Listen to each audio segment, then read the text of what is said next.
శ్రీమాత్రే నమ. ఓం శ్రీ గురుభ్యో నమ. నమస్తే అండి, నేను మీ రామకృష్ణ హాన్, ఆస్ట్రో న్యూమరాలజిస్ట్ని. అందరూ ఎలా ఉన్నారు? మే 1 నుంచి 12వ తారీఖు వరకు, మే 12వ తారీఖు వరకు నర్మదా నదిలో పుష్కరాలు మొదలవుతాయి. నిజంగా ఒక ప్రాముఖ్యత గొప్పదండి. ప్రాముఖ్యత అంటే మనం పుష్కర స్నానం ఆచరించిన ఆ 18 బీజాక్షరాలు నదిలో కలిపినా కూడా ఒక 1000 ఏనుగుల శక్తి లభిస్తుంది. మరి చాలా అద్భుతమైనటువంటి శుభం జరుగుతుంది. మనం ఒకటి అనుకుంటే 10 రకాలుగా లాభాలను సమకూరుస్తుంది ఈ పుష్కర జలం. ఈ 18 బీజాక్షరాలు మీరు వేయండి, నదిలో వేయండి. మీరు వేయిస్తానంటే నేను పంపిస్తానండి.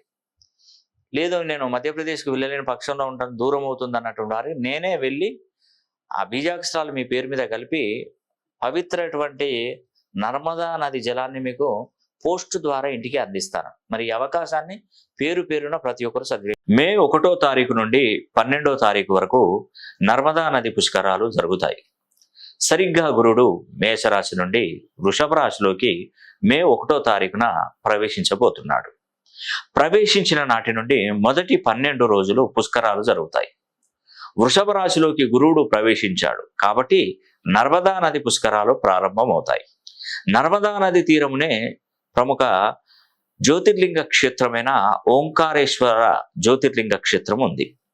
పుష్కరాలలో బీజాక్షరాలు నిమజ్జనం చేసిన వారికి కలిగేటువంటి ప్రయోజనాలు.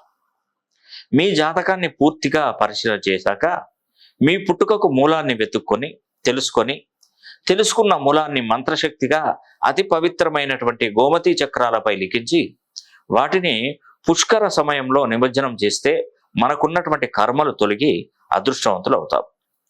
అదేవిధంగా పితృశాపాలు తొలగిపోతాయి. పితృకర్మలు, పితృశాపాలు, కాలసర్పదోష, కుజదోష నివారణ, శిశు హత్యా పాతకం, చెడు దృష్టి నుండి విముక్తి, చేసినటువంటి పాపాలకు ప్రక్షాళన జరిగి లక్ష్మీదేవి అనుగ్రహం కలుగుతుంది.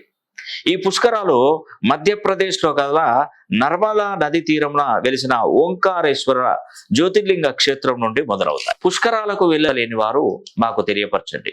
మీ గోత్రనామాల మీద బీజాక్షరాలు లిఖించి నర్మదా నది పుష్కరాలలో నిమజ్జనం చేసి పవిత్ర నర్మదా నది పుష్కర జలాన్ని మీ ఇంటికే అందజేస్తాం.